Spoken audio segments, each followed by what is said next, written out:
Yes, good morning students. दोस्तों आज हम सोशल इम्पैक्ट के अंदर पढ़ने वाले हैं आईपीआर, इंटेलेक्चुअल प्रॉपर्टी राइट्स। दोस्तों ये क्या होते हैं आईपीआर और इसका क्या उपयोग होता है, इसके बारे में अपन आज चर्चा करेंगे।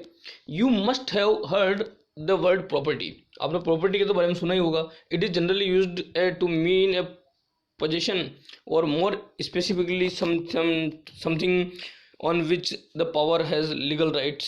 ठीक है, तो जिस तरह से आपकी प्रॉपर्टी मिलती है आपको, बिल्कुल उसी तरह से ये आईपीआर इश्यूज क्या होते हैं। You must have also encountered the phrase intellectual property. This term has become more commonplace during the past few years, especially in the context of the computer ethics. But what exactly does it refer? IPR, intellectual property, refers to creations of the intellect, hence the name. Inventions, इसके अंदर आपका invention भी आ गए, literacy आ गई, artistic work आ गए। आपका कोई नया इन्वेंशन आपने किया वो वाला, या फिर लिटरेसी हो गई, या आर्टिस्टिक वर्क हो गया, या कोई सिंबल आपने बनाया, या आपने कोई अपना नेम से कुछ स्पेशल काम किया, इमेज बनाई, या कोई डिज़ाइन किया। तो ये सब चीज़ें हैं जो आईपीआर के अंदर आती है। IPR intellectual property is usually divided into two branches, namely एक तो इंडस्ट्री प्रॉपर्टीज होती है which broadly speaking protects invention, जिसके अंदर इन्वेंशन वगैरह आते हैं, आपके द्वारा कोई खोजे गए नए चीज़ें, वो सब चीज़ें इसमें आती है। And copyright which protects literacy, literary and the artistic work. और कॉपीराइट के अंदर आता है आपका लिटरेरी वर्क, कोई साहित्यिक कोई किताब लिखी आपने, ठीक है, या फिर कोई आर्टिस्टिक वर्क इसमें आता है। दोस्तों अब अपन बात करते हैं कि इंटेलेक्चुअल जो प्रॉपर्टी राइट्स होते हैं आपके, is divided into two categories. Industrial की अपन बात करें तो विच इंक्लूड्स द इन्वेंशंस, इसके अंदर आपके patents, trademarks, industrial designs, commercial names, designations and geographical locations वगैरह सब इसमें आते हैं। दूसरा होता है copyright which includes the literary and artistics works such as novel, poem, plays, films, musical works, artistic works such as drawing हुई, painting हुई, फोटोग्राफ्स हुए, स्कल्पचर्स हुए, आर्किटेक्चरल डिजाइंस हुई। Copyright is a legal concept enacted by the most governments, giving the creator of the original work exclusive rights to it, usually for the limited period। ठीक है, तो इन नट shell simple शब्दों में मैं आपको बता दूं दोस्तों कि copyright laws protects intellectual properties which includes the literary and the artistic works such as the novel, poem, play, film, musical work, artistic work such as drawing, painting, photographs, sculpture or architectural design. But unlike protections of the inventions, copyright laws protects only the form of the expressions of the ideas, not the idea themselves। एक important issue और आता है दोस्तों, वो उसका नाम दिया अपना प्लेजियरिज्म। ये प्लेजियरिज्म क्या चीज़ है तो बताता हूँ मैं। Plagiarism is a copying someone else work and then passing it to off and once on. किसी दूसरे के द्वारा किया गया काम को अपना दिखाना, यह भी प्लेजियरिज्म की श्रेणी में आता है। It is normally wrong because it is an act of stealing, ये डाटा चुराने वाला काम हो गया है। In other words it is a कॉपिंग information and not giving the author credit for it. ठीक है, तो इसका जो क्रेडिट रहता है, आप उसको अगर क्रेडिट नहीं देते हो तो भी ये दिक्कत आती है, तो ये प्लेजियरिज्म की श्रेणी में आएगी। ठीक है, तो copying program written by other programmer, ठीक है, copying program written by the other programmers and claiming them as your own could be act of the plagiarism. It involves the lying, cheating, theft and the dishonesty। ये सब इसी श्रेणी में आता है दोस्तों। अब आती है बात, plagiarism can be classified as the accidental या अनइंटेंशनल और द डिलिबरेबल या intentional. Intentional plagiarism includes the copying someone else work. Intentionally तो ये होता है कि आप दूसरे के वर्क को अपना दिखाते हो, ठीक है, cutting and pasting blocks of the text और any kind of the media, audio, video files और movie clips from the electronic sources without documenting and at the same time publishing it on the web without the permission of the developer और creators. ठीक है, तो ये जो चीज़ होती है वो भी दोस्तों इसके अंदर आती है आपकी। ठीक है, तो जैसे उदाहरण के लिए आपका प्लेजियरिज्म की श्रेणी में सब चीज़ आती है। तो ये जो ओरिजिनल कंटेंट है ये आपका जिसका है उसको ही इसका क्रेडिट जाता है, तो ये आपको पता होना चाहिए इस बात का। ठीक है, और फ्रॉम, ये आप देखिए, आप इसकी पैराग्राफ के अंदर 5 लाइन में देखिए आप, on the other hand unintentionally accidental plagiarism involves the careless paraphrasing, changing the word or the sentence and construction of the copy document, quoting text excessively along with the poor documentation. Usually, accidental plagiarism cases are the less serious in comparison to deliberate plagiarism that may result in the serious implications. इसको आप समझिए minor और extremely serious. जैसे आपने paraphrasing that was not done correctly, है ना, paraphrasing that was not done correctly, ये minor के अंदर आते हैं। फिर ideas used without the referencing the original source, ठीक है। अब जैसे ये सोर्स का जिसका मैं उपयोग कर रहा हूँ, ये भी मैंने रेफरेंस लिया है आपका प्रीत अरोड़ा मैडम की बुक से, ठीक है। तो ये पूरा पूरा रेफरेंस उन्हीं को जाता है, ठीक है, ये बात को पता होना चाहिए, ठीक है। तो उनकी ये PDF फाइल का उपयोग अपन ने किया है यहाँ पे। Idea is used without referencing the original source, unacknowledged copying of the material, फिर ये submitting someone's else original work, तो ये ओरिजिनल वर्क उन्हीं का है, ठीक है। ये आपको समझाने के लिए मैंने इसको उपयोग में लिया है, उसका क्रेडिट सब उन्हीं को जाता है। हाउ टू अवॉइड प्लेजियम, अब प्लेजियरिज्म को अवॉइड कैसे करेंगे। Plagiarism is the bad practice and should be avoided by the following simple measures. ये आप सिंपल मेजर्स के थ्रू आप इसको कर सकते हैं। Number 1, use your own words and idea, आप अपने खुद का आइडिया और अपने वर्ड्स बनाएं। ऑलवेज प्रोवाइड द रेफरेंस और give credit to the source from where you have received your information, तो जो भी आप इन्फॉर्मेशन ले रहे हो उसको क्रेडिट उसी को देना चाहिए। If by any chance it becomes necessary to use someone's exact words, then don't forget to put them in quote and give credit using in text citations. As far as possible, try to include the source in your work citing page number. As far as possible, try to include the source in your work citing page number. आप अपने work citing page number में भी आप इसको दिखाएं। Cite the name of the websites, उस website का या URL का भी उपयोग करें आप, और the name of the author and the acknowledge them if you have used their work after rearranging the order of the sentence and changing some of the words. Take information in the form of bulleted notes in your own word rather than copying the entire content और the complete sentences. Use online tools to check the plagiarism, ठीक है। Now licensing and copyrighting. अब दोस्तों आता है licensing and copy right. दोस्तों आपको ने देखा ही होगा अपन कि कंप्यूटर पे आप विंडोज सॉफ्टवेयर वगैरह डालते हैं या कोई भी सॉफ्टवेयर लाइसेंस कॉपी करते हैं तो आपको लाइसेंस लेना होता है। तो ये software licensing is the legal part, legal right to run the privilege given to you by a company to access their application और a program. A common example of licensing that we observe in our daily lives in the license we purchase for proprietary software such as the Windows operating system to get them installed on your computer system। तो दोस्तों जैसे आप अपने computer Windows 8 install कर रहे हैं तो ये विंडोज 8.1 सिंगल लैंग्वेज और ये आपका कॉपीराइट है पूरा, है ना, ऑल राइट रिजर्व्ड। तो इस तरह से आपको है जो read the Microsoft software license system, ये जो रेड ब्लॉक बना रखा है देखिए आप, उसको आप रीड करके ही अच्छे से करेंगे ये।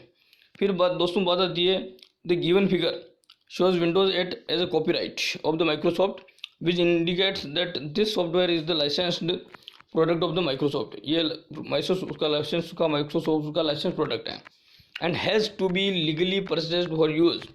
It comes with a license agreement which is to be read first and to be agreed upon for the successful installation and uses of the software under the link of the read the Microsoft software license terms।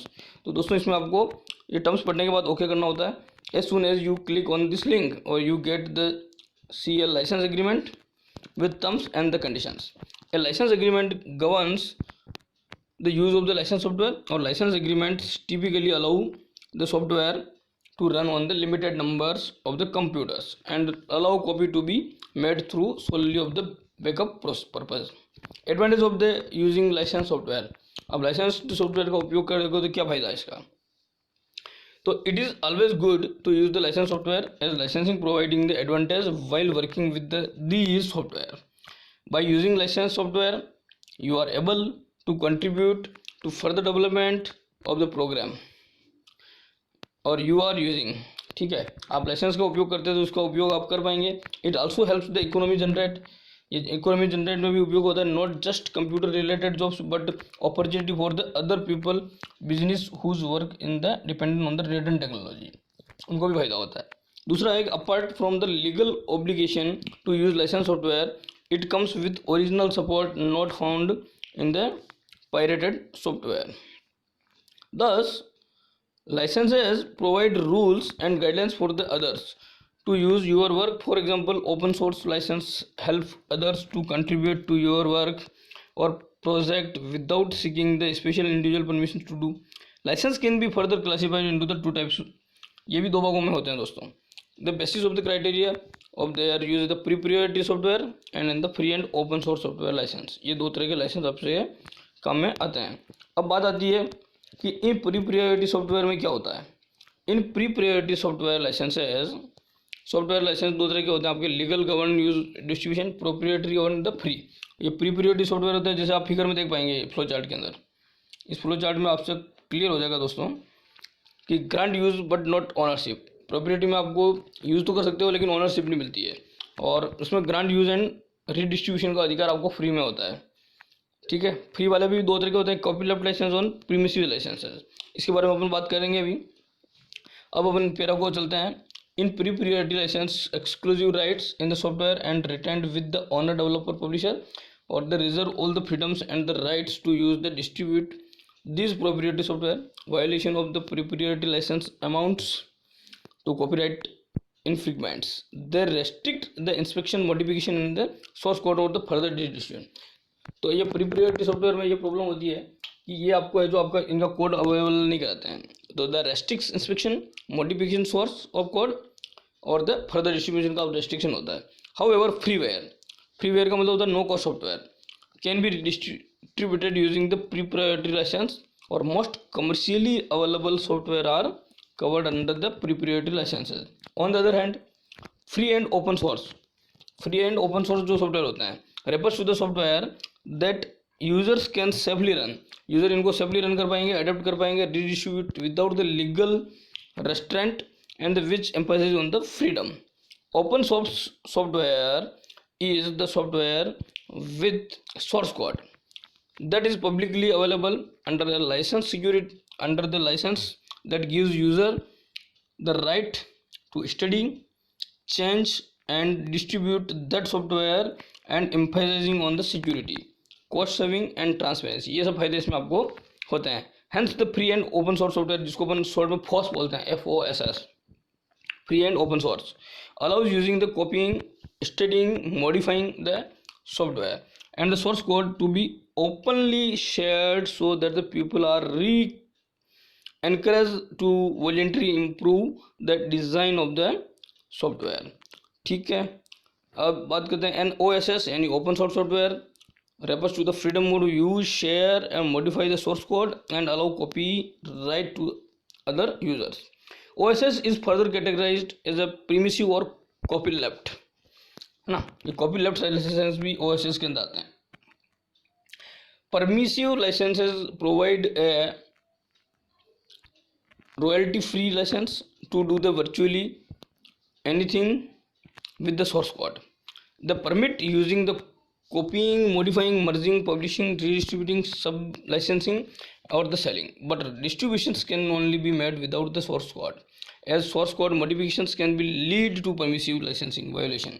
For example, Apache W3C in case of the copyleft license। अब बात आती है copyleft की। copyleft license source code has to be provided, इसका source code आपको मिल जाता है।